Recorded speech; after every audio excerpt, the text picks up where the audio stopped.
a choice right now, between fear and love. It's just a rock. Out of the dark night of ignorance and into the shining light of truth. Expanding reality. A population of citizens capable of critical thinking. We don't see things as they are, we see them as we are. There's a level of reality where everything dissolves into an ocean of energy. We empower our experience by insisting on our authenticity. That's very profound. Very. Expanding reality. Bernie Taylor, welcome back to the show. Your episode 218 will be located down below beforeorion.com, and all the ways to find you are going to be located down there equally. Now, the fun part about you coming back as a return guest is we don't need to start with the whole backstory, like everything from 5 years old to where we are now. What we can do, though, is invite you to just let us know what you've been doing in the meantime since we've talked to you last. And then, dude, let's get into this amazing presentation that you've got for us. This is going to be awesome. How are you? Well, I'm doing awesome, but we're going to go back to 75,000 years ago. So that's kind of the back. We're gonna have to go deep today, deep, because that's part of the story. And the last time we were on, we talked about the Gallery discs and this journey from northern Spain, the Rock of Gibraltar into Africa, and we talked about the Homo naledi. And my blog post for Homo naledi has about 10,000 views. That's a lot. I mean, that's like in my world, that's a lot. Academic articles might find like 200 views on, and 10,000 views is a huge amount. And so I kind of mixed up the whole Homo naledi narrative, and people aren't happy. A few people are happy, but it's I definitely pushed a few buttons. And my backstory on this whole thing is I'm not out there to push buttons. I'm just looking for an alternative explanation. And typically these explanations are measurable and they're repeatable. They're not coming out of the sky. They're not coming through someone's figment of imagination or shadows in the cave. But one of the things that's happened since the last time we talked is we went to northern Spain. Actually went to Madrid and then to northern Spain. And Madrid was really cool because we went to the museums with the Regina Sofia, which has Picasso and Dali. Oh, cool. Which was really cool. And I saw some Dali image paintings that I hadn't seen before that talks about this kind of whole pareidolia concept of people and the faces in the mountains. And it was really awesome to see this. I hadn't seen this one painting before, but it was knockout in Madrid. And then we saw Guernica, and you can actually, Guernica is the big one, right? It's, probably 10 meters across. And Guernica, you can now take your picture do like a selfie, which was forbidden for many, many years. And that was cool. And so we saw the modern art. I say it's Paleolithic art, but, Spanish say it's modern art. And then we saw the town and some other museums and ate great food, lots of paella. And we went north. Went north by train, which is probably about 4 hours. We went up to Asturias. And Asturias and Cantabria are where these cave art images that I work with. What was most interesting is going north, about halfway, you just start seeing limestone mountains everywhere. I mean, it was all underwater in the past. And you can really get a sense of the place that these Upper Paleolithic artists lived in. All white mountains. And you just look at these mountains. This one looks like a bear. That one's like a horse. They all look like something. And it was a magical world to be in for people a long time ago, as well as today. We landed in Astoria. Not land, I guess, but we departed our train in Astoria. And we had awesome food and cider. And I'm not more a cider than a wine person. Their cider, they fermented with lemon, with lemon, and then they lift it up real high, like farther high the screen, and they drop it or pour it into a cup that's down by my knees, okay, and it sort of bubbles up, and then they do it by the shot. So whatever that shot is what you drink. And so you know another shot, they do the whole thing. And so it gives it that not just the fermentation, but it gives the bubble. And at places where they don't have the ability to do that, where there's just a normal waiter and waitresses, they have a machine. You push the button on the machine and it does the exact same thing per shot. So it was an acquired taste, and it was fun by the end. We had lots of fresh seafood, and we stayed next to this in Yanni's on the North Coast. We stayed in a Airbnb that was next to a church, and the church was probably 14th, 15th century, and we told the time by the clocks, by the bells. So we didn't have to have a watch. And here we look at people look at their phones and their watches. It's just so unholy, it's just not godly. Whereas in the Yanni's, we listen to the voice of the angels, so they hit the bells. That's beautiful. So that was fun. And the same thing in Madrid. And so in Madrid, we were totally hung up. We had jet lag for 2-3 days, and we didn't have to get up to check our phones to see what time it was. We just listened, count the bells. And it was the same thing in Yanni's. But the tough thing about Spain, if anybody has been there, is that the restaurant dinner doesn't start till 8 o'clock. Okay, I mean, that's when the oven actually opens up. And so we're able to figure out sort of a fried food regime, but good fried food of fish. And we had a great time and met new people. Actually, we met people that I've been communicating for years, and archaeologists as well. And then we connected with lots of people in northern Spain and Madrid, and we just had a good old time for about 2 weeks. So that's what I did in September. And then I came back. And I started working on what our program is today. And something I'd seen back in July, but I was busy with all these other things, including the Homo naledi, which we talked about last time. And so I was holding on to this. And it just so happened that by the time I finished my presentation on it, it just jumped out in the media again, because people were retelling their story and how momentous their discovery was, which we're going to learn today. Pretty incredible discovery. Just not what they thought it was. And so that's where we are in time and space and the last few months. Outstanding. It's been wild. It sounds like you've just been crushing it, dude. I love this. What amazing adventure you've been on, and then now you're back to the work, and you've got some fascinating stuff we're going to talk about. I mean, I'm not even going to ruin it, actually. I'm just going to be grateful that you're here, and thank you once again. And then also to remind the audience that his first episode number 218, and all the other ways to find him located down in the show description, guys. Check it out for damn sure. Love you some Bernie Taylor. Okay, Bernie, absolutely. Where do you want to start, buddy? Well, for everybody out there in audio podcast land, we're going to have images. We're going to have a lot of images. Look at this guy. So you got to go on YouTube, okay? You can listen in. It'll be really cool. We have great conversation. You can hear about my cider. Fermented with lemon. Tell you what, we're doing the Patreon thing now, but all of these episodes go up there for free. So actually, the link for this video, the video version of it, over on Patreon will be up down in the show description, as well as all the ways to find you. But good note, dude. You nailed it. You're crushing it at this. You know that. People need, because these are some of the most important images in the history of mankind.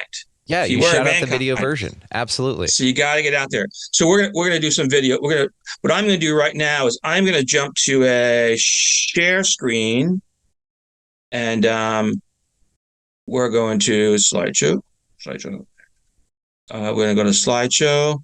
We're gonna go from current slide, and you see the first slide, correct? Yes, Neanderthal art. Yes, we are rocking it. It took me a few months to figure this whole thing out, but during COVID, what else was there to do? So I'm glad you didn't just drink yourself stupid. Well done on you. Well, if I had, because there's options, Bernie. But you chose to study Neanderthal art, and I think that's really responsible, and not only that, but adorable and fucking cool. Yeah. Well, I also had some time to do lots of cider. Okay, well then there you go. Yeah, from way up high down to my cup. Cool stuff. That's right. And so we're going to talk about Neanderthal art today. And Neanderthal art is with a question mark. That is really, really, really important. And there have been claims of Neanderthal art for about a decade. Okay, and they've been in the literature, the scientific literature, and popular media, all these different places. And there is a question: did Neanderthals actually make art? Or cave art, one should say. I'm okay with saying that they made a spearhead flaked to the white. I would call that art. I'm good with that. I'm good with shells around the neck as calling it art, and I'm good with people putting pigment on their bodies as art. But we're going to talk about cave art on the walls of caves, which is a step up. Than someone painting the body, which I'm actually really cool with. So can any of these things be scientific validated, which is the question we're going to ask today? Well, just this past July, big study came out. Neanderthals created Europe's oldest intentional engravings up to 75,000 years ago, study suggests, in Live Science. So therefore it must be true, right? That's right? Oh, we got a doubtful Brandon here. Okay. Okay. Doubting Thomas. And I think it served us well, by the way. Okay. The doubting Thomases throughout history. We've been like, exactly. I don't know. So here we have another news from the University of Bordeaux. And they say, this one says, La Rose-Cotard, the oldest engravings in France, identified on the walls of a cave. And they're saying 57,000 to 75,000 years ago. So anyways, now the numbers are dropping, right? And so what happens is people, archaeologists, just about everybody, you always give your bigger number. You got some bass on your farm, on your land. Do you say, if you caught 3 bass and one was, 12 inches and one was 16 and one was 20, which one do you talk about? Right? Nobody talks about 20. You say you caught three big bass, or say one is 20. But Joe, people push the numbers to make it more interesting. Now, this dating is not on the engravings themselves, but rather the access to the cave. So they said that the archaeologists believe that there was a river nearby, and the river had washed over the cave entrance, and that cave entrance had been closed down up to about 57,000 years ago. So they say that it had to have been made before 57,000 years ago because of how the cave was closed up, okay, by the river. So that's important. We're not talking about the dating of the cave art. We're talking about the dating of access to the cave. Okay. Okay. So there's a documentary on art. It's actually, you can see it not in the U.S. If anybody out there in Europe, it's on Arte, and it's about the Neanderthals, pros of Neanderthal art, La Rose-Cotard, which is the cave we're talking about, and the story of the man who spent his lifetime on this journey. Probably a really cool story, but it's blocked in the United States. So it's out there. You can't even watch it online. Like if I ask one of our people out there to send me a link to this thing, I couldn't link it down there with this, and we could watch it online somewhere. Yeah. So you can actually get the link. You can go to the link online. You can go to the page, the page of this, for the documentary. But when you go into it, you push the button. This is not available in the United States. Actually, not available where you live. Yeah, but it appears to be like a public access program that there's to be people Nazi in Europe. Propaganda. What do you think? Is there something deep hidden in this thing? But you've seen it, and you've gotten access to this thing, so you're able to be. I can't. Because you can't. I can't because. I can't. What about if somebody? All right, look, everybody out there, guys, everybody. I know somebody's listening to this, going, "Fuck that, mate! I'm gonna just record it on my phone while the screen's on." And you guys can do this, and just send me a thing of it, Bernie. I'm gonna shoot you a copy of this thing. We're gonna find out why it's so banned and elusive. Maybe they don't want me to see it to make a mess of it, like everything else. We're doing it. Okay, so there's. When people say this is Neanderthal art and it's 57,000, it's 57,000 years ago, therefore it can't be Homo sapiens, us, is because the oldest evidence of Homo sapiens in Europe is about 54,000 years ago. And it's based on a molder or tooth. And in another cave in France, there was Neanderthal remains or artifacts. There was this Homo sapiens molder with artifacts, and there were Neanderthals on top. So Neanderthals there, Homo sapiens were there, they left. Neanderthals came back again. And so what they're saying is it has to be older than that because 54,000 years ago we have this molder. But this Neanderthal story 10 years ago was based on 30,000 years ago because we didn't have any evidence at that time that Neanderthals had been in Europe earlier. And so Homo sapiens dates keep getting pushed back further in time, and now we're 54,000 years ago. And all that stuff that was claimed that was 30, 35, 40,000 years ago, 10 years ago, it's still said to be Neanderthal art, but the validation that Homo sapiens weren't there is no longer there. It's nonsensical, and but people they keep to their stories. They keep to their fame and their plaques and trophies and things like that. So the story, the narrative of the closing off of the cave and how they dated it that way and all that sort of stuff is in a open access paper, PLOS One, the earliest ambiguous Neanderthal engravings on cave walls at La Roche-Cotard in France. And some great pictures in this paper. They were awesome at doing pictures. And they have two kinds of pictures and images. And they have, one is an actual photograph of the panels. And then they illustrate where they believe that there are lines, and actually finger lines, they're called flutings, finger lines that are made by the artists. They say the Neanderthal artists, and they did a really awesome job on figuring out what these finger lines were. And they gave all the images. Now there's a program in the United States that around the world, it's fell in California, developed it called D-Stretch, John Harmon. And what D-Stretch does is it substitutes images. So a black might become blue, for example, in this case. And I threw D-Stretch at this. And what you can see is that there's actually a lot more going on in this panel than what we see that they had in their finger flutings. Because what's going on is that there's natural irregularities on the cave wall, on the panel.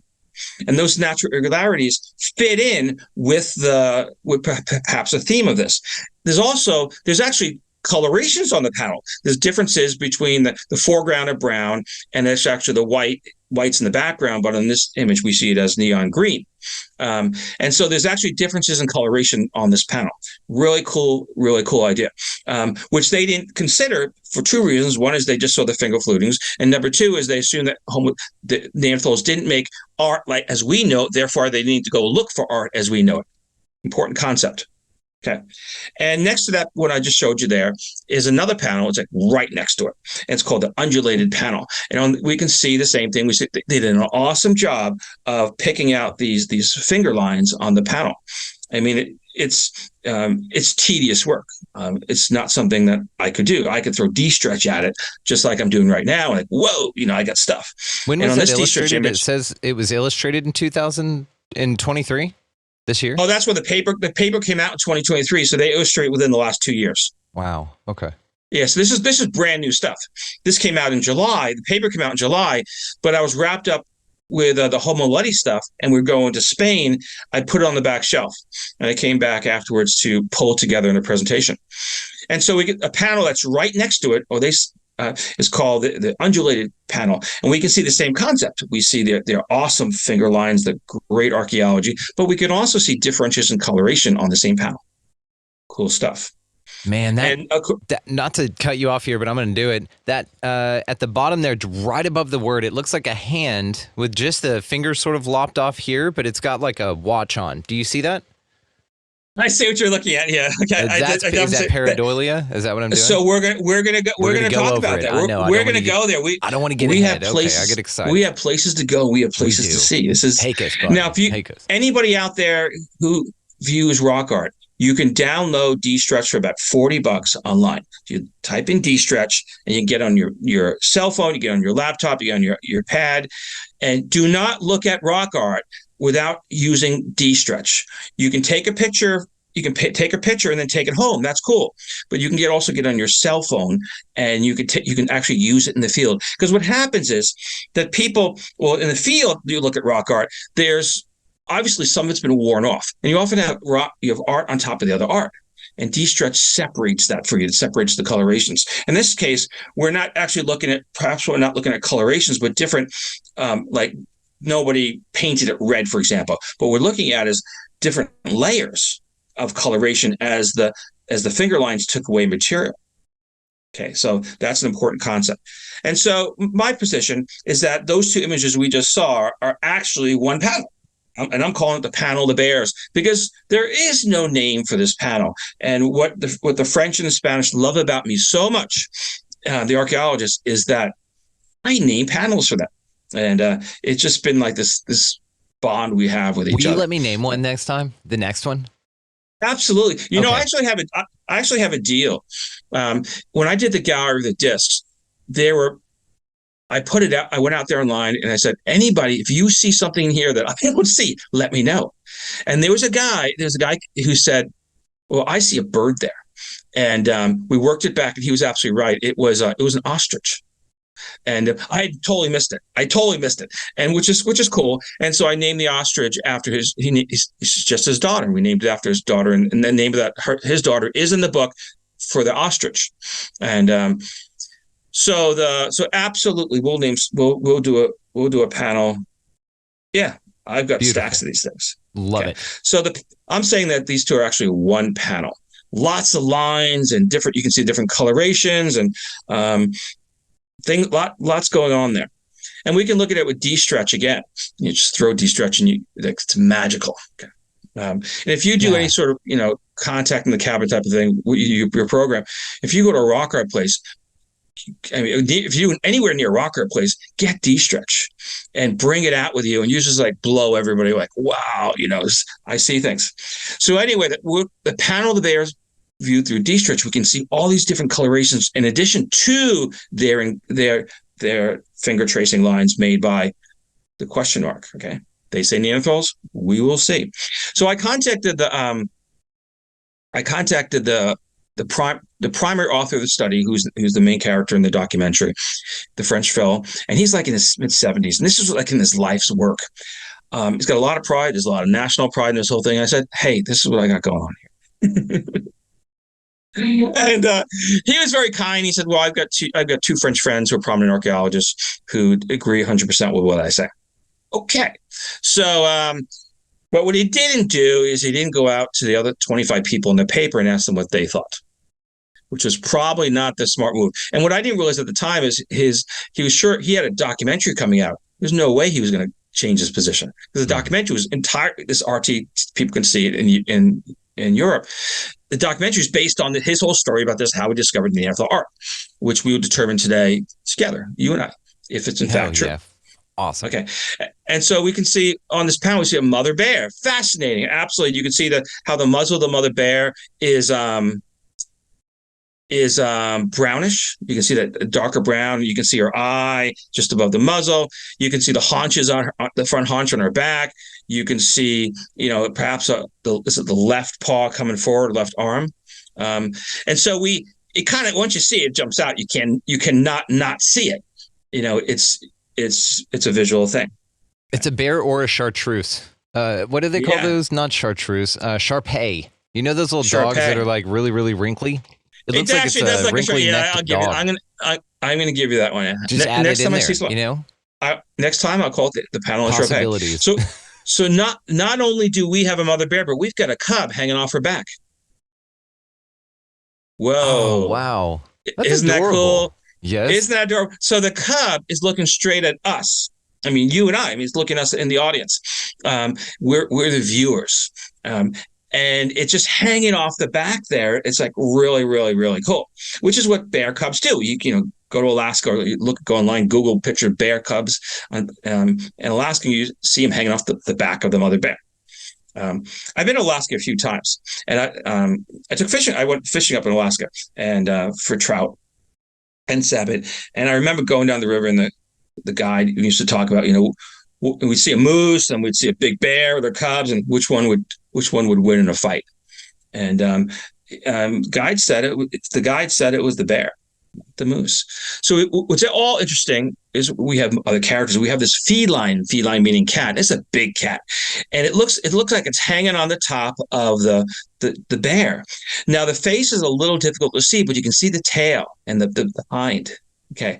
And the tail is like really, really, really cool, because that is not natural. I would say that the artist, carved a bone and stuck it in the wall, because it's impossible for any sort of dripping or erosion to form that shape. It's just like the waving of a cat. Now, what's interesting about this image is that Winston Churchill once said that dogs look up to us, cats look down on us, and the pigs, they treat us as equals.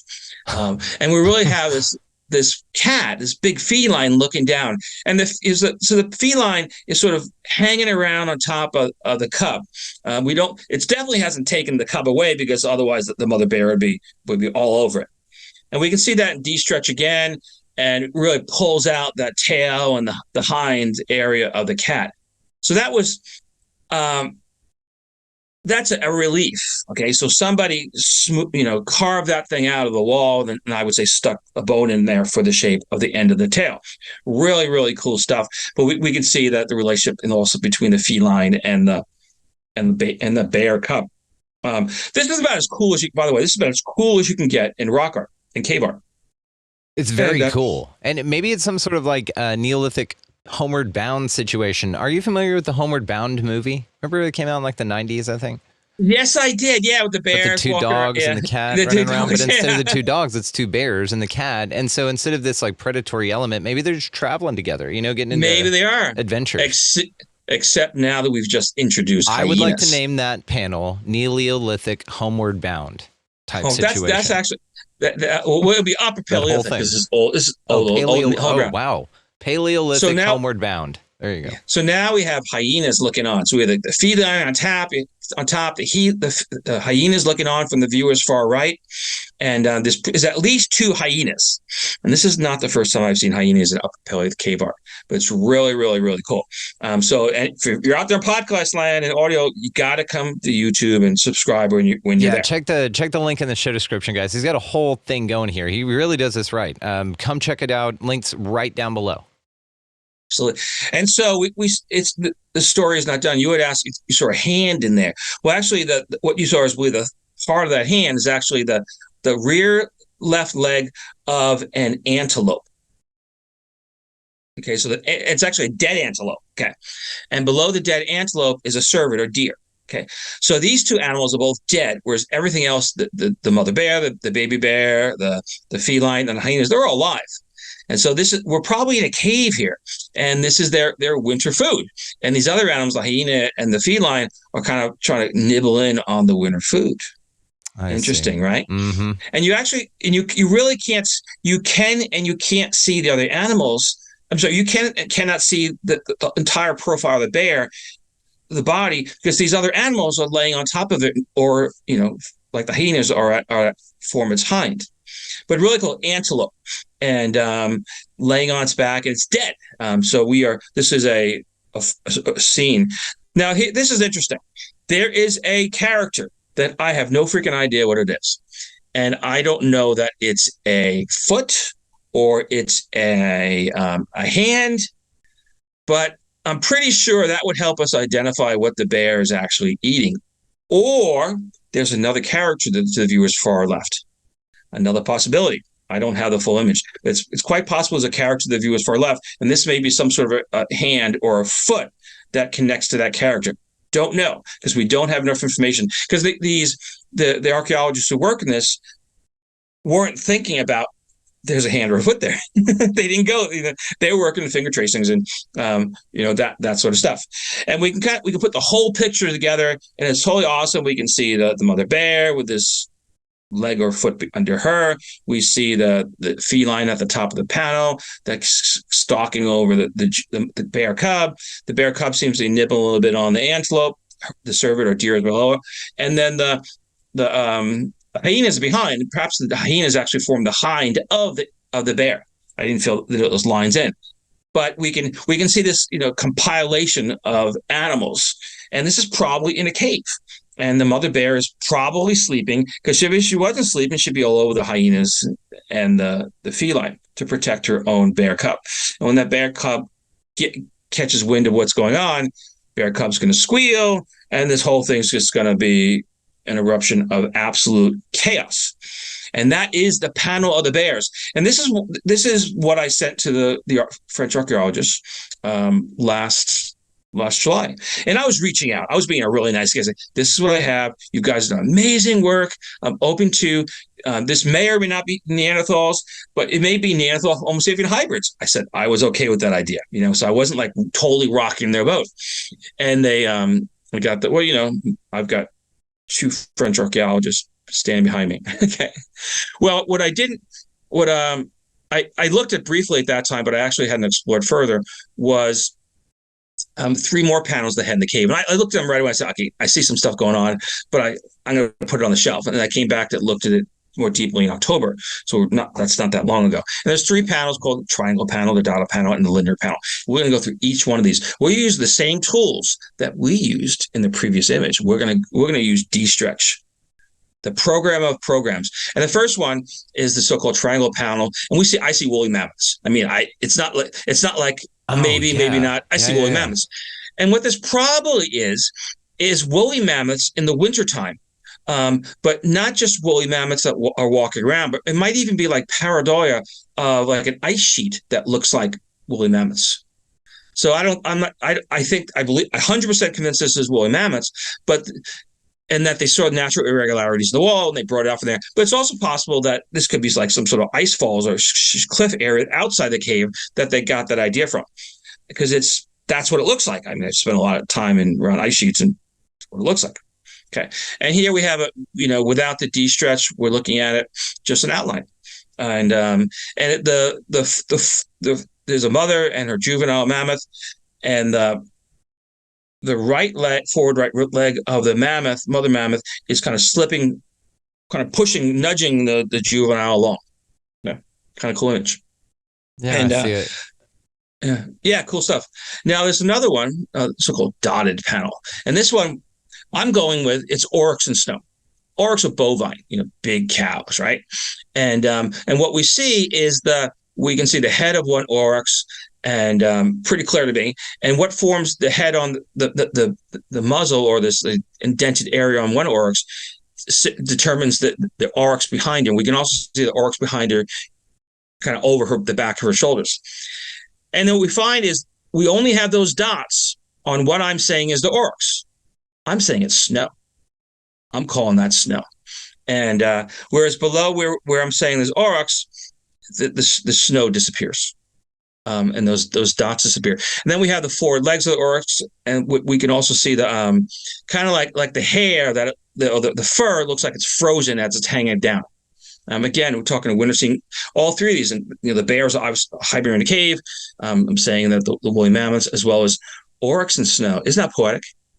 It's beautiful. Yeah. I mean, Brandon and snow might have been better, but oryx and stuff. But I could still name you or somebody else. I could name these oryx. I like yours. We'll have a contest for it. When you have one come up, we'll come up with something cool, and enough people that share some of your work or something like that get to name your panel, something like that. We'll come up with something fun. Just throw us a couple of new panels aside, and we'll do something awesome with it. Share the love. New panels. This is a limited quantity out there. It's a scant resource. That's why I'm saying this is a beautiful thing. So you guys got to take advantage of it. Yeah, cool stuff. So here we have without the D-stretch, we can see the original with the 2 oryx, and it's oryx in snow. There might be tails of the oryx behind. I'm not really clear because they've broken off some of the bit of the panel up there. So I don't want to it'd be too risky on what I interpret. But I'm pretty good with that first and second oryx and in the snow. Okay. And then we have another panel called so-called linear panel, which is totally meaningless. But I couldn't rename this one because it had a name, right? I mean, I could put 2 together and name it, but I can't name it. Yeah. That's not fair game. Okay. So it's a bear. There's a bear, maybe a mother bear, maybe not, don't know. And the ears are either, as I draw them, coming off the back of the head, or they're on top. I'm not really sure. And you can kind of see if you look in the kind of blue, particularly blue on top of the bear. Not too big a stretch to make. I'm not sure. And but it's out there both ways. And what we can see in this bear is that the tongue is out, and we can see the right arm just reaching out towards something. It's just reaching out there, reaching out to space as we in this image. And here we can look at the original image against my illustration. So D-stretch doesn't make anything up. But an awesome bear. And it's also a very thin bear. I've looked at a lot of images of bears over time, and I've actually seen bears in the wild. This is the thin bear. This is the late winter scene. This bear hasn't had much food in a while. Okay. It kind of looks like one of those giant tree sloths. You know what I mean? It does, actually, yeah. Would that be in the same time period, or would they have come in contact with them? Well, the answer is, yeah, you potentially could have it, but tree sloths look a little different. But it's a thin bear. And I have images in these Paleolithic caves. I mean, just like this, where you've got a plump bear over there, and you got a really thin bear over here, and it just it's a thing. It's bears when they haven't eaten for a few months, they get on the thin side. Well, it makes sense if you only have so many things you can convey, and you want to do it in an image, and you have a lot of things that can be summed up in an image. Then having a bear delineated in different sizes would tell you sort of multitude of things. Yes, the time period in which you're depicting the bear was in, just by depicting the bear skinny, now you're depicting a winter bear. I get it. It makes sense to depict the same animal at different phases of, I guess, cycles of year. Winter. Because absolutely, it makes sense. Absolutely.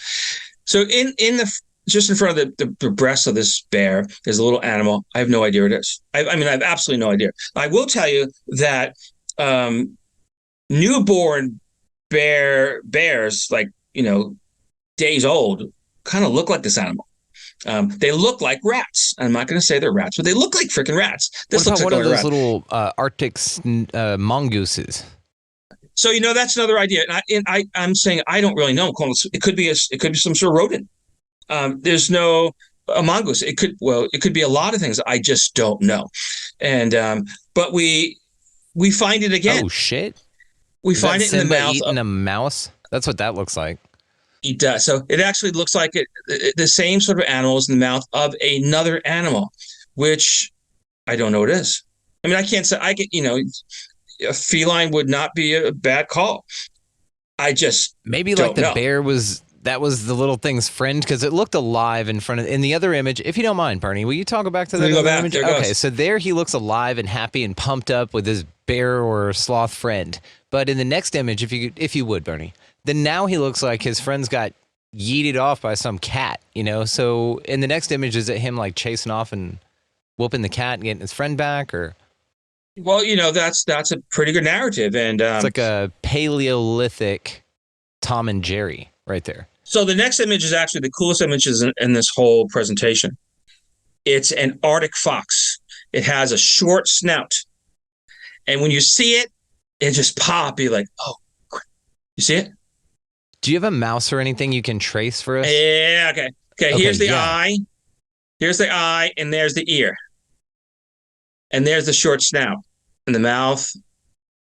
Undermouth. Holy shit, like there it is. Okay, it kind of looks like a raccoon from the side, but I get where you're talking about fox, because that's what would be in the area. I get it. Wow, that's interesting. Not just what would be in the area, but foxes in France do not look like that today.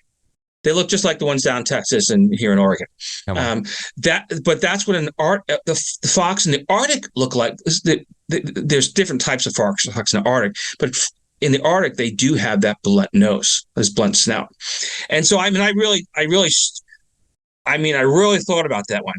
And the closest match is an Arctic-like fox with a shorter snout, but the ears, it's just like the ears are fox. They're fox ears, the eyes and the under chin and you actually those teethies in there.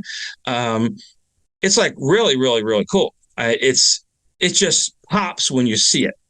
And these awesome French archaeologists in the cave, they miss the beauty of the panel.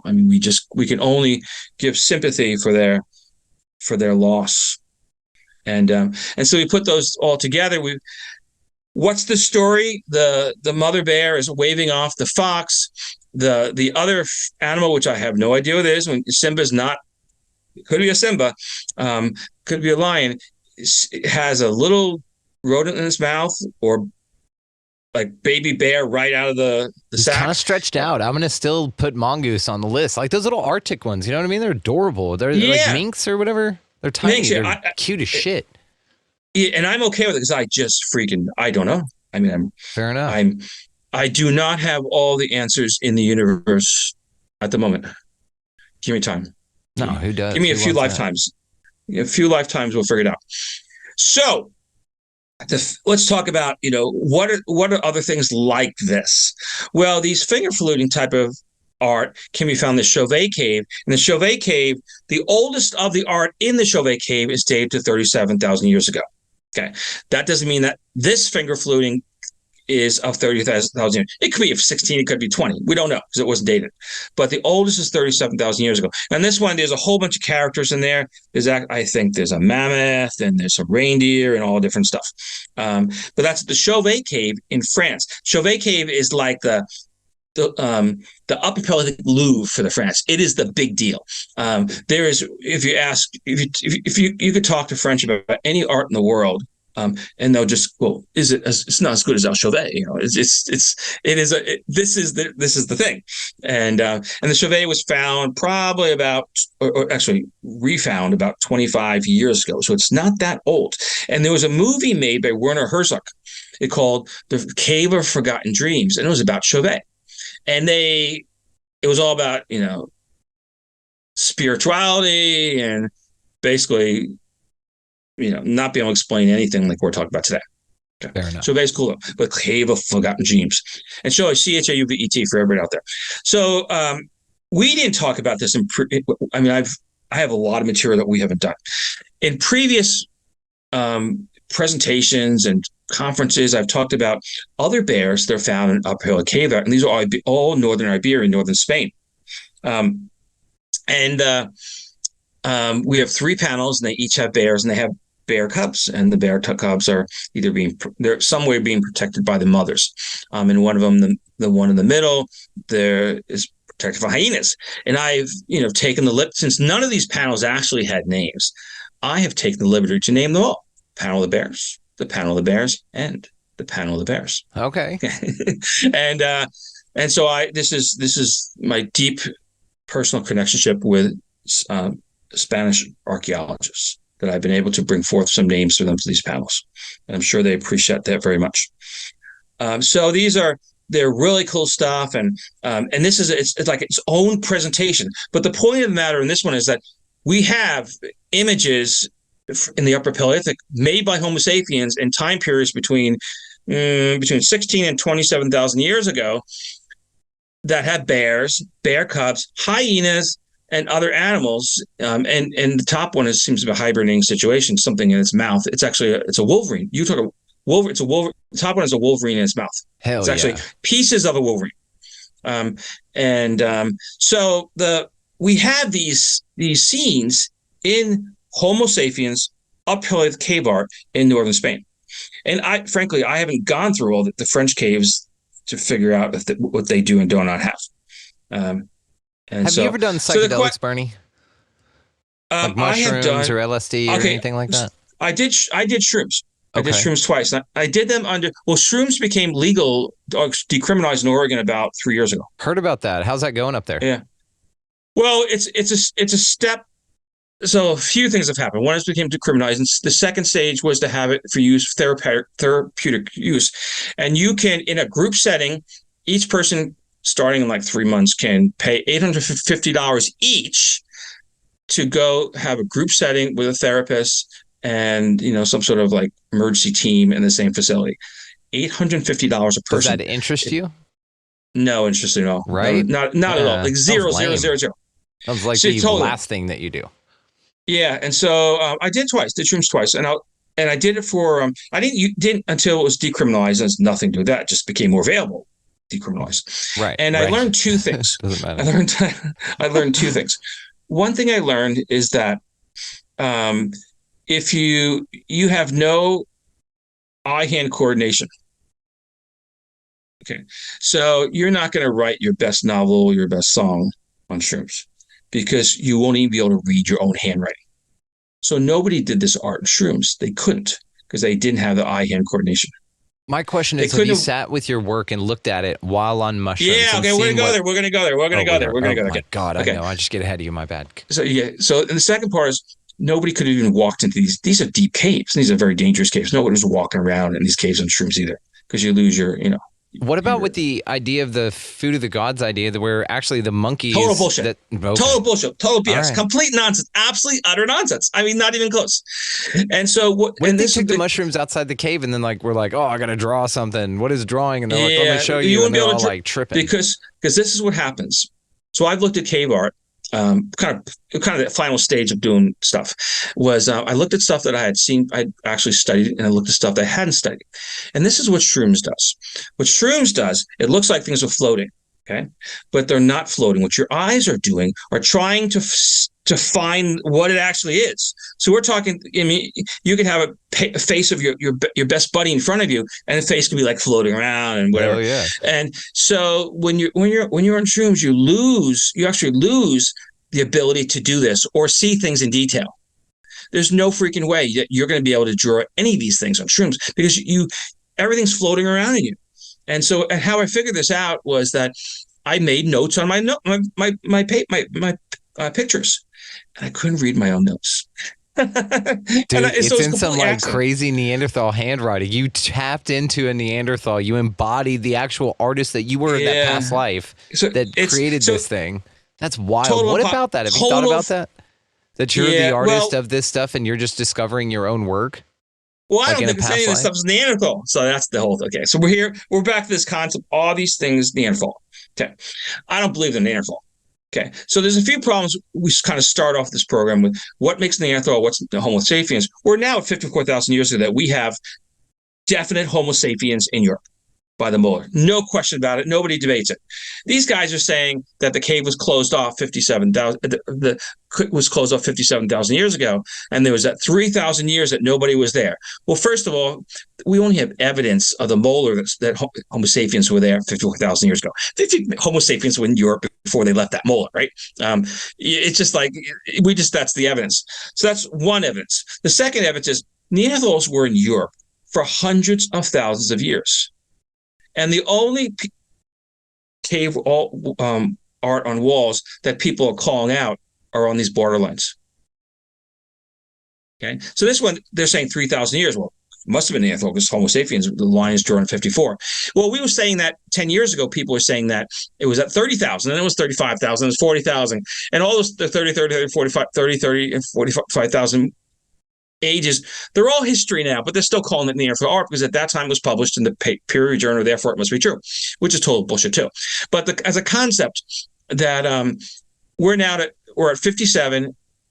They're saying this block closed off at 57, therefore it can only be Neanderthals because Homo sapiens is only up in the area to 54,000 years. Absolute nonsense. Now this is what I will be good with. Okay, it's hybrid. Doesn't mean that the hybrid, you had to have a hybrid to make the art, but it could have been a hybrid. Homo sapiens mixed with Neanderthals 300,000 years ago. So our DNA goes back that far in Neanderthals. And it went back that far in what we call Palestine or Israel today, depending on your politics. And so we had that mixing 300,000 years ago. And there's nothing to believe that these people did not have Neanderthal Homo sapien hybrids. That in fact made this cave art. But it has, I would say that it's not because we had the Neanderthal genes that made the cave art, but we were just mixed, So I'm okay, and this is what I said to the French, and I was gonna let them off easy, right? I was gonna say, okay, guys, we'll just call it Homo sapiens Neanderthal cave art, and you guys are good. You win. I mean, you could be famous because you would then have evidence of the first or earliest Homo sapien Neanderthal cave art in the world, which sounds a lot better than Neanderthal. I think Homo Neanderthal sounds dope as shit. What about that? Well, actually, so it's So Homo sapiens Neanderthal would be like, So actually, you Homo Neanderthal. I think that it sounds like a band name. I think Homo Neanderthal is the actual species of Neanderthals, but we just say Neanderthals. Oh, okay. Okay, it's actually Homo Neanderthalis. For it, so I'm glad somebody fucking did it. So so we would need to say that the sapiens Neanderthal, something like that. But so yes, I'm good with the blend. I have no issue with that, but it's not the blend, and this is the reason why. So in South Africa, actually sub-Saharan Africa, there's no Neanderthal DNA in people. And they historically made just as good art as people north of the Sahara. So it doesn't have, if you have more or less Neanderthal DNA, doesn't make you a better or less artist. Okay? So there's no relationship between the genes and the art, which is kind of a, we look at these images and they made the decision, not on the dating of the panels or the characters of the panels or any connection with other things. They just based it on they said the cave closed 57,000 years ago, and the Homo sapiens were only there in France to 54,000 years ago. I mean, that exact day, not like 47,001 day and one, just like 47,000 ago. Not a week later, not a month later, not a year later. And they said that, I mean, that's the line. And I say that is totally absurd. It's absolutely absurd. And so now they've been out there in the media, and I've followed the media, and I've had hundreds of people read. I did this as a presentation for a conference symposium a month ago, and I then put that the program or the notes onto Academia EDU, where people go, and a few hundred people, archaeologists, have gone and read my paper. And I feel for these guys. I mean, I really feel for these guys. But we have this. Now we're looking at this DNA diagram of Neanderthals and Denisovans and modern humans. Well, this chart does not bring us any closer to explaining what makes us human. And I would say part of what makes us human, or versus what makes us not Neanderthals, not Denisovans, which we share DNA, is that we made art. And I don't mean art that was painted on our faces or our chests, or beads that are strung around our neck, or some sort of tattoo, or we just put our hand in the mud and we just happen to have it today. But we made figurative art of animals in their natural state that told us something about their world, or that told themselves about their world. And we can look back at that today and learn about their world. We can see that they were Arctic-like foxes in France that had shorter noses. We can see that they're hyenas that were, stalking the mother bear while she was hibernating in her cave, trying to steal the antelope and the deer. And we can see that they recognize the same thing, that cats look down on us and pigs treat us as equal. That they had these same concepts, and they had the same sensibility of the world as we did. And by putting the information on the walls of caves, just as we saw in the previous episode with the Gallery of Discs, we saw astronomy, and we saw maps, and we saw animal geography, and all these sort of things. We built the foundations to learn from, because Neanderthals may have had all this information in their head, and I have no doubt about that they could hold all this information in their head. They knew what a bear was, they knew what a bear cub was, and they knew the hyena and the serpent. They know all that stuff, but because they didn't write it down that could be carried on, it had to be verbally transferred to somebody else. And it's also, it's hard to travel. It's hard to travel and hard to pass on information like that because you lose it. So if some Neanderthal could have figured out calculus, but calculus in the head, I have no issue with that. But that Neanderthal died, and the kids died in some sort of landslide or something, and they just lost everything. What we had the ability to do is we had to write down, put on the walls of caves, and so that we could hold this information and build on it over time. And we today look back at previous episode, we saw the maps, we saw the stars, and this one we're looking at these compilations of bears and other animals in the caves, and we can learn about their world. Neanderthals couldn't do that, and Denisovans didn't leave that record either. And that's what I would say what makes us human. It also makes us spiritual beings, because we took these images of the natural world, and we brought it down into the caves, and we connected the two realms. And we can travel out. We traveled through the cracks in the caves, and we traveled to the terrestrial plane, and we experienced the enormity of the cosmos through this process. Whereas Neanderthals probably had a great time looking at mother bears and their cubs, and just figuring out whether the moose or the mother bear was going to win the fight. But they didn't project it into the walls of caves as we have. And so charts like this do not tell us anything about what makes us human. And but we can today. And I have lots of links. I have lots of social media. BeforeRyan.com, as you start off, is my web page, and YouTube, and all these sort of places. And we have, you and I have got, Brandon, we've got about 10 hours of videos to catch up on, I'm going to tell you. Dude, we're going to do them all. Let's absolutely do this. This is a blast. We have material to do. So you have been silent through this whole process and just contemplating the cosmos. Where are you in this time and place?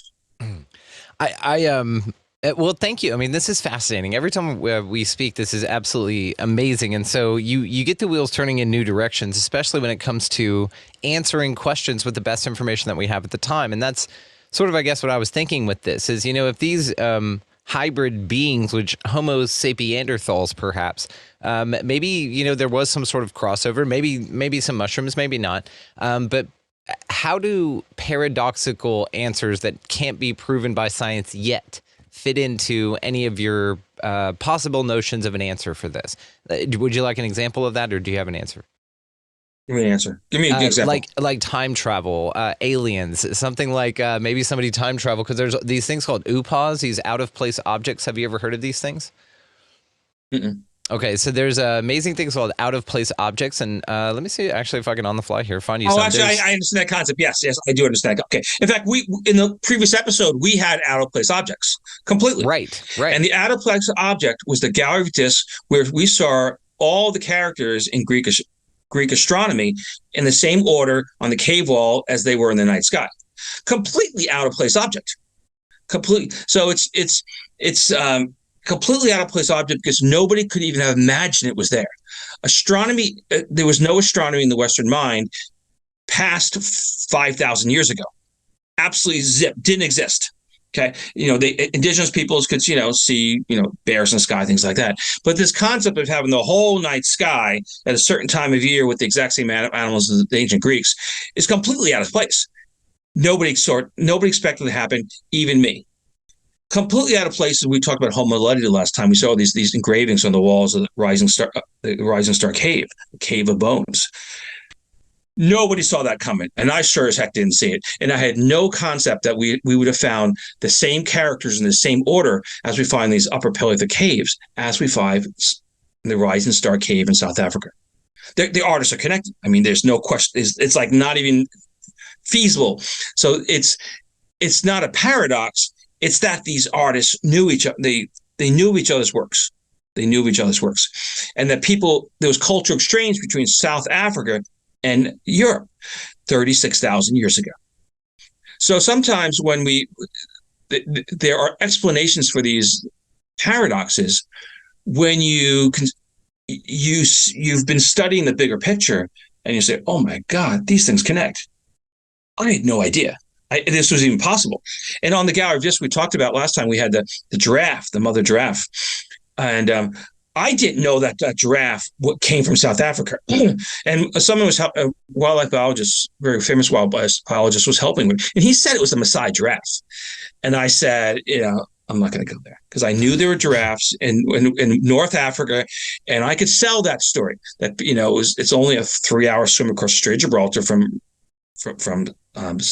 Gibraltar to Morocco. Could have seen giraffes, swam back. I'm good. He said they were Maasai giraffes, and based on and the artists are really good, very descriptive how they form their animals, and so Maasai, the same artwork shows up in a cave in South Africa with the Maasai giraffe, where Maasai giraffes naturally are. It just blew my mind.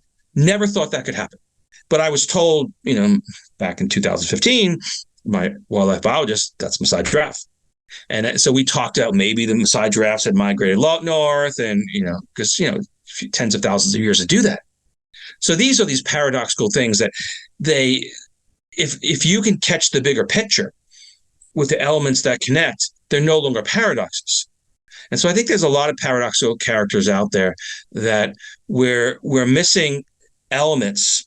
And an obvious one for your audience is the pyramids and the Mayan pyramids too, right? I mean, people look. My explanation for that is that you can go around the world, you can find pyramids, but they're not man-made. They're mountains all around the world. People look at mountains, they see Pareidolia Mountain. The holy man always climbs the cosmic mountain, whether you call him a shaman or you call him a priest or you call him Moses, right? Doesn't matter what you call that person. Around the world, people climb mountains where they exist. And when they don't exist, people make mountains.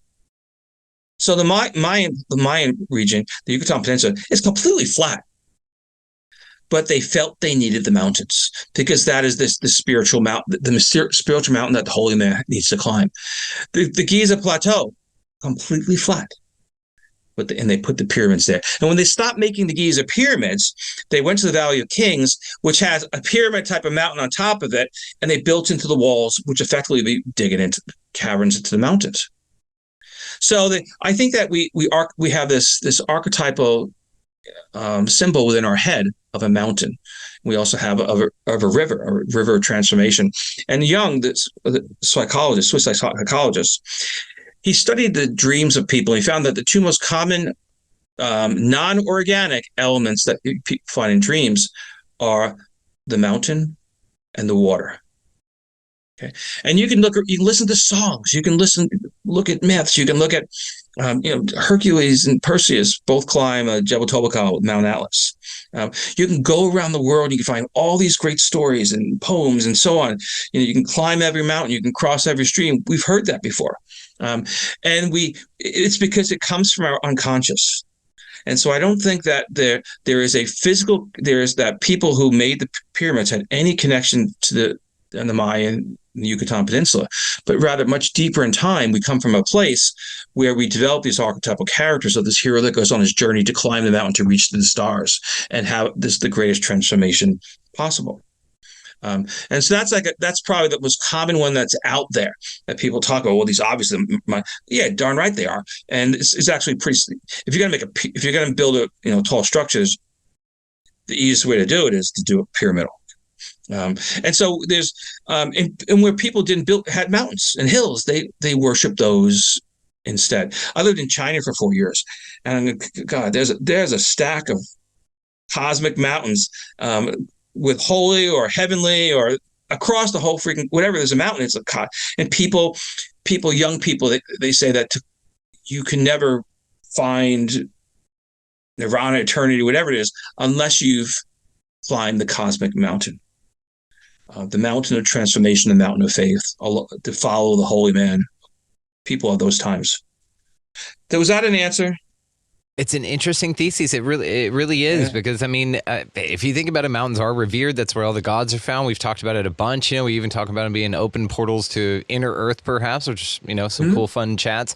But to think about men, bring the mountain to Muhammad, right? I mean, that's the thing. It's like, if you don't have it, build it. And that's interesting. And then also, though, then it would be not only, it's almost like a kind of one-upping on God, right? It's kind of like, hey, you got mountains and you draw people, but we draw people too, because look at the mountain we built. And maybe that's what, this Tower of Babel idea was too, is just to build some sort of killer mountain, you know what I mean? And say like, fuck you, Dad, to God or something like that. You know what I mean?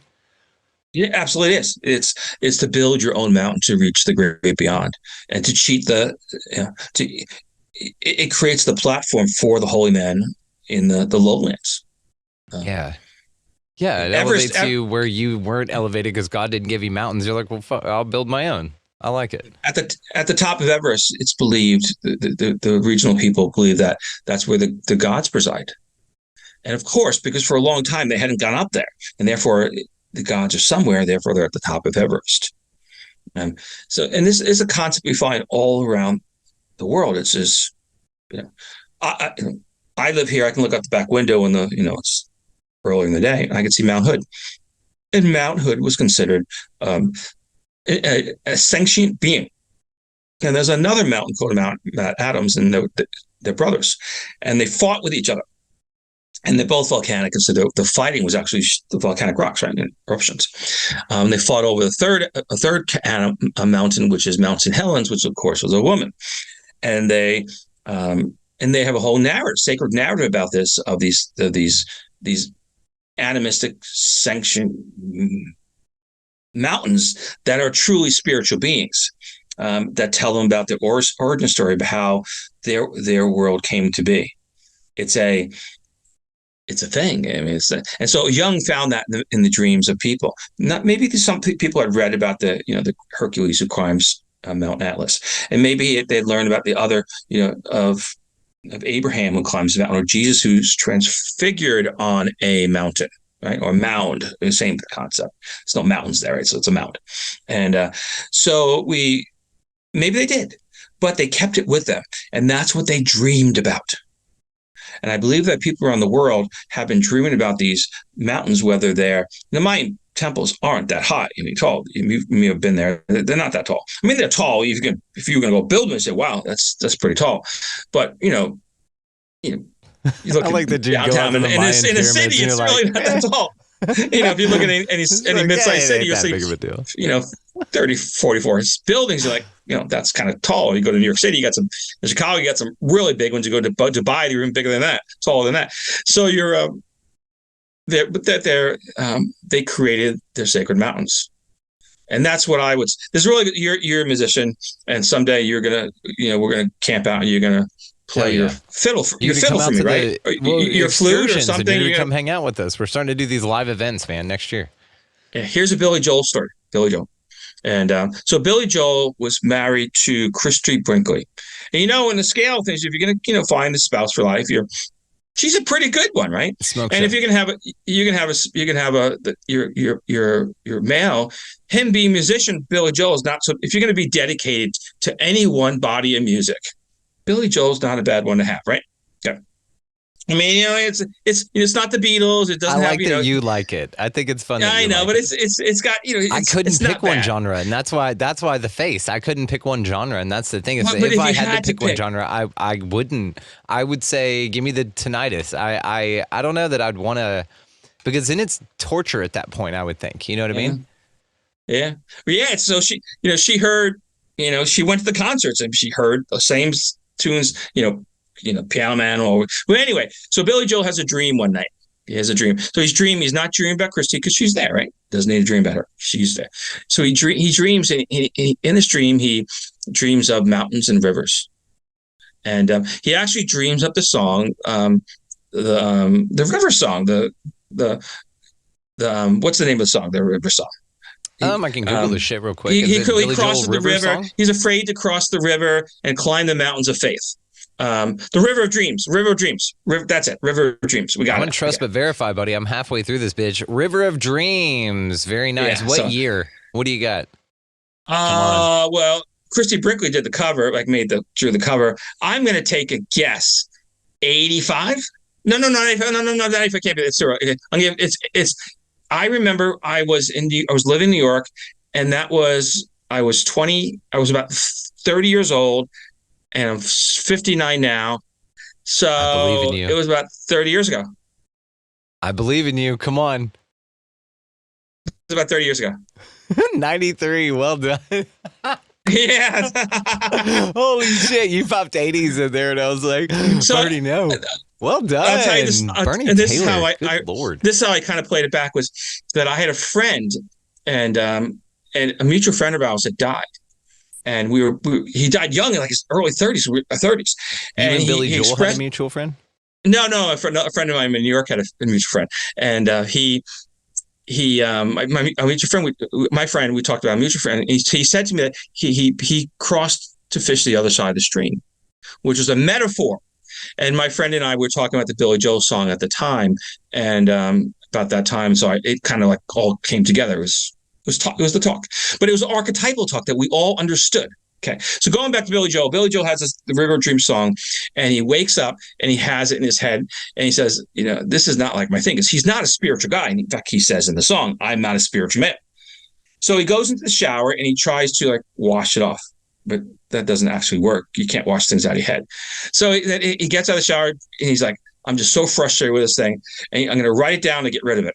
Well, now that he does write it down, it becomes one of his biggest hits, right? And it was sort of like his later hits. It was a solid song, and the YouTube, the video, the MTV video at the time, he's got three black guys in the background. They snap their fingers and got the dark glasses, and it's a very soulish type of thing. And Billy Joel didn't want to do it because he says, I'm not a spiritual guy. Now, I have some insight about Billy Joel, is that I have some religious roots back in the East Coast where I come from. And Billy Joel used to hang out at the Abbey and drink beer with the monks. And he would discuss these actual concepts that that evolved in the River of Dreams, because he was trying to understand it himself. Well, if Billy Joel had spoken to a psychologist instead of the monks, God bless their souls, they would have said, Billy, there's a metaphor. These are archetypal characters about transformation, about you being afraid to cross to the other side. You're afraid of death. That is the transform. He said it's too deep in the song. It's too far to cross, and it's too deep to wade. It's about crossing to the other side to accept that there's a life beyond. And it's archetypally a life beyond, and that life beyond was something not really his personal death at the moment to move on to something else. Don't know what it is. Don't know, and a little bit Billy, but not that stuff. And but he talks about crossing the river of dreams, and climbing the mountains of faith. And these are all the things that we find in the poems and the myths that Jung found in the dreams of people. And we find archetypally around the world in the monuments that we build, the mountains that we revere and climb. There's no reason to climb a mountain. There's no reason. Absolutely not. You're treacherous. You get hurt. You can die. There's absolutely no reason to climb a mountain. I love climbing mountains. Like, not all the way. Maybe you just troll around. Like hiking. It's psychological. But it's psychological. It's psychological. Yeah. So it's deep. It's inside us. It's an archetypal character within our psyche that we can't let go of. This is deep shit, Bernie. It is. Well, we did go back 75,000 years. I take back what I said. If I had to be stuck with one genre, I would. And you know why? Because the reverence you have for it would not make it torturous. Honestly, I think it's cute that you like it so much. I want to show you something. No. I'm saying that's maybe Christie was. I mean, I personally, I said here that Christie made that choice. Oh, okay. Well, then I go back to tinnitus. Check this out. I have a couple of things I wanted to show you on this before I turn you loose here tonight. But check this out, man. This is something called OOPAWS, and we talked about this. I just kind of want to get your opinion on this. What about this thing? Like this cell phone that was found. Let's go to Okay, so this thing, an OOPAW, here we go. It's OOPAW, which is an out-of-place object. It's an acronym. That's the Antikythera mechanism. I'm okay with that. So the Antikythera mechanism. New Indiana Jones? Yeah, I've seen. What'd you think? So I thought it was cool shit with the time travel thing with the tunnel. All right. Yeah, Bermuda Triangle, really like cool. Flight 19. Yeah, There's that pilot who flew 100 miles going through a time tunnel. That's kind of the reference. Multiverse sort of stuff. Yeah, I got it. So anyway, the Antikythera mechanism is a mechanical computer, and I would say that I say it's no big deal, and this is the reason why I would say it's no big deal. Look at this damn because thing. This is the reason. Okay, this is the way. Because the ancient Greeks borrowed astronomy from cave artists 34,000 years ago. Okay. So they had time. They had a bunch of knowledge they built on, is what you mean. I think the they had knowledge that they built on. Yeah, I see. So they already had the synchronicity or the precision of the heavens figured out, so they could just go into the craftsmanship of how to kind of portability it. Yeah. And I'm okay with that's cool. That's what we like. The ancient Greeks had pulleys to take water out of the wells. I mean, this is obviously a few steps above pulleys to take the water out of a well, but it's really cool. It'd be awesome, really awesome, if the Greeks had invented everything that goes into it, but they didn't. Well, kind of like Tesla's shit. His stuff got taken and put into everything. Like his patents are used in everything. Everybody just kind of ganked from him. So what if what was his name? They had MS-DOS before they started building this thing. Was it Achilles? What did it take? Oh. What did it take to develop MS-DOS? That was the big jump. Okay, that was a huge jump. Well, and this is interesting. I think just because of the mechanism itself, but I also think it's now more fascinating that Bernie's just like Antikythera mechanism, 1 star. Next. All right, so we will next you, sir. What about this cell phone thing? What about this? What the hell is going on? This is not as advertised. Okay, they find all this crazy shit. I say cell phone, yeah. Okay, so the cell phone, I haven't looked into the cell phone one. Do you want to watch a YouTube video on it real quick with everybody? Yeah. So things fall down 10. holes. I don't want to sit you through that. Yeah. So you think that this just maybe fell down a hole, but it's got look at this. It's got cuneiform on it, which is why it's an issue, right? This is the problem here. Is that I would want to actually look before I had any comment on that one. Bro, I want to take a look. I see that. I see that. Yeah. For shits and gigs, let's say that. Do you think that this is authentic? That doesn't have to be a cell phone. Why is this? Is electronics inside? I think that's a tablet. Okay, yeah, just like a clay tablet that's been carved with cuneiform in that. But look at the designs. It's the exact layout that we would have for a cell phone. Isn't that wild? And even next to, now I'm not pareidoling, we're having fun with it, but even next to, like they did here with this Nokia here. Yeah, there's tens of thousands of tablets of cuneiform tablets. Write it off. I love it. To have one to come up with one that looks like that. What about this bolt? It's cool. I'm just going to ask you stuff. Just ruin our lives with this. What about this bolt? 21 objects found in coal and ancient artifacts. Yeah, let's do this. Cross these off the list for us here, Bernie.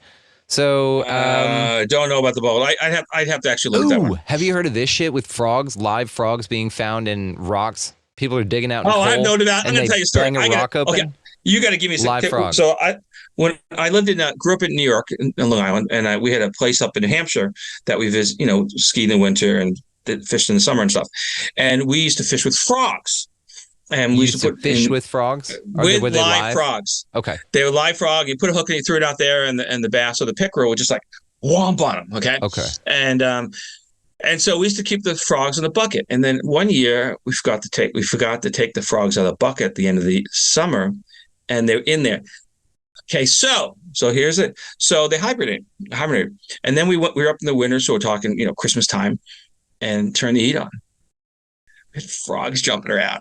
No way. So as a concept, frogs hibernate. I don't know how frogs will hibernate for, but or this if they can get million-year in they sat there basically in a spot, or let's say that I've heard these other opinions because I've been fascinated by this phenomena forever. I heard like 3 stories of these old miners in the 1800s like cracking open a piece of rock inside of 400 million year old coal. Like it's way the hell down. They can verify it's old as shit.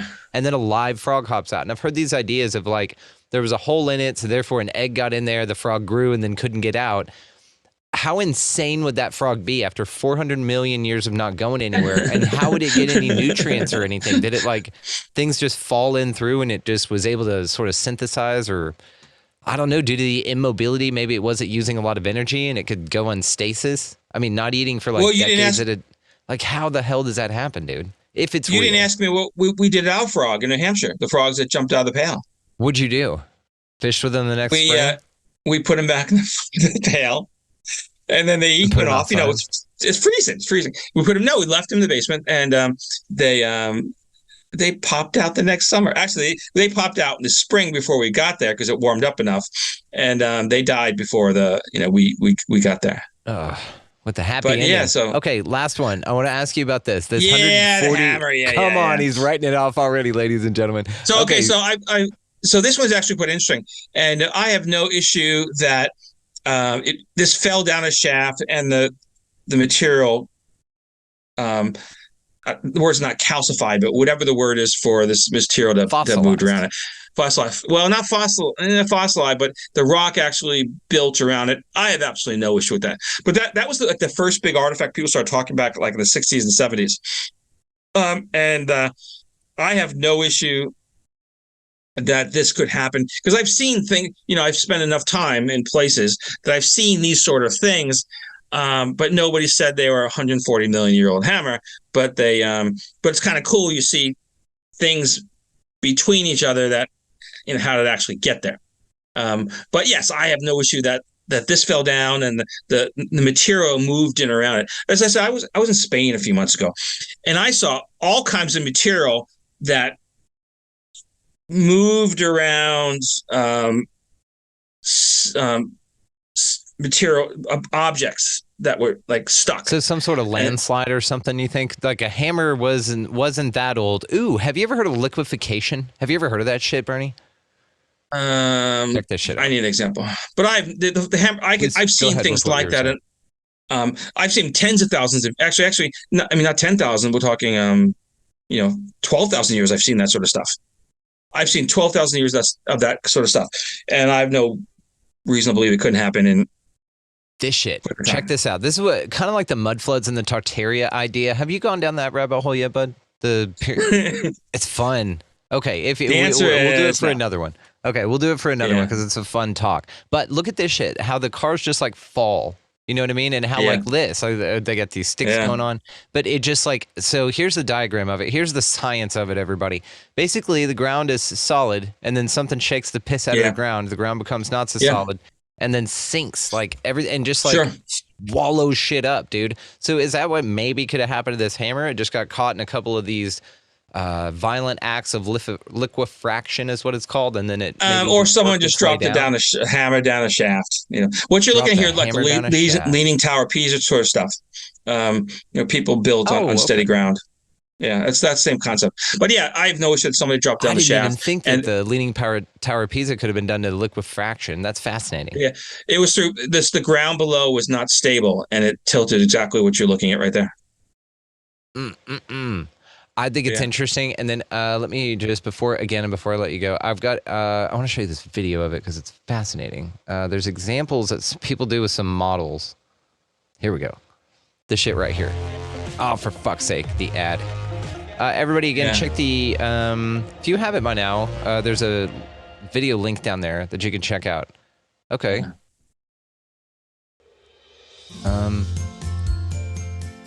this is lame. Oh, okay, here we go. That is so cool. Look at that shit. Yeah, leaning towers of Pisa, yeah. But I mean, think of that on like a big ass scale. You know what I mean? To where maybe it did that for like, let's say, a week. What would be left on the surface? Then you ask yourself, well, what's like buried just under your house or some shit? Maybe like 50 feet, way further than the sewer systems or anything like that would go. Oh yeah, there's all kinds of crap down there. So I'm gonna tell you a story. So we have floods here in Oregon, and we had a huge one. It was about 25 years ago, and it was absolutely massive. And so there might be like 20, 30 meters between the rivers and the bridge at the highest level right now, and the floods went over the bridges. And so, in these lowland areas, you had like your Targets and your Fred Meyers. They were flooded. The whole streets were flooded. What was really cool is you had all this water flowing over the bridges. It was also flowing to the land around it, and so all the fish were swam up into the pastures. And when the water receded, the fish didn't go back with the water. They got stuck in these divots. So it smelled like crap. Yeah. Because you had like dead fish for a long time because all these dead fish. I've seen floods, I've seen dramatic these sort of things, and I lived through the big flood. I was there, so I'm the one with Noah. No, not that big flood. Yeah, but I've seen floods. Man, floods are crazy, especially like you're out hiking or something like that, and you get those flash floods. Have you ever been caught in one of those or seen one? In India, that's where they happen, right? I mean, everywhere. Sri Lanka. They'll happen just like in a desert area. They happen in Texas. I mean, just anywhere where water hasn't been for a while. Yeah, been flowing at a real low rate, and then they'll open a dam, or maybe just a tremendous amount of snow melt will come down at once, and then just boom. And those things come through with all the logs and everything and the rocks, and it just like scours everything as it goes down, just taking bridges out and shit. It's wild, man. Yeah, we don't have. See, in Oregon, we have like firm soil, and we have big fir trees, and we have elk that hold the ground down. Beautiful out there. Yeah, so I've been to Crater Lake out there. Have you ever been there? Crater, I have never been. It's to Crater down Lake. the street from your house. Go see this damn it's thing. It's about 5 hours down the road. From Texas. That's down the street from your house, dude. Go see that damn thing. And then 2 miles it's so worth it. East, yeah. I've been at a lot of places in Oregon, but not Crater Lake. Someday. Put it on the list for you and the wife. Just hop over there for a weekend, something like that. Maybe stay nearby. It's got a little island in the middle of its deepest lake in the North America, I think. It's fucking crazy, that thing. Yeah. Anyway, Bernie Taylor, I love the shit out of you. Did you have anything else you wanted to leave us with before we cut it for this time? And of course, we're going to be adding more episodes to the list here. Again, like your first one, 218, down in the show description, as well as if you want to shoot me a link for that D-Stretch app, I will totally link that thing down below. Yeah. I know that our audience is familiar with that, with the work of Jose Miguel Perez Gomez. He came on and he uses the same stuff. He's an archaeologist down in Argentina. He's awesome. I'll get you connected with him. He's cool as shit. Anyway, Bernie, it's so good to see you, dude. Thank you again for all of this. This is fascinating. We have so many more of these to look forward to, and let's just work through the stacks of videos you said that you have for us, and let's just do it, buddy. We'll do it. Make it happen. Peace and be well.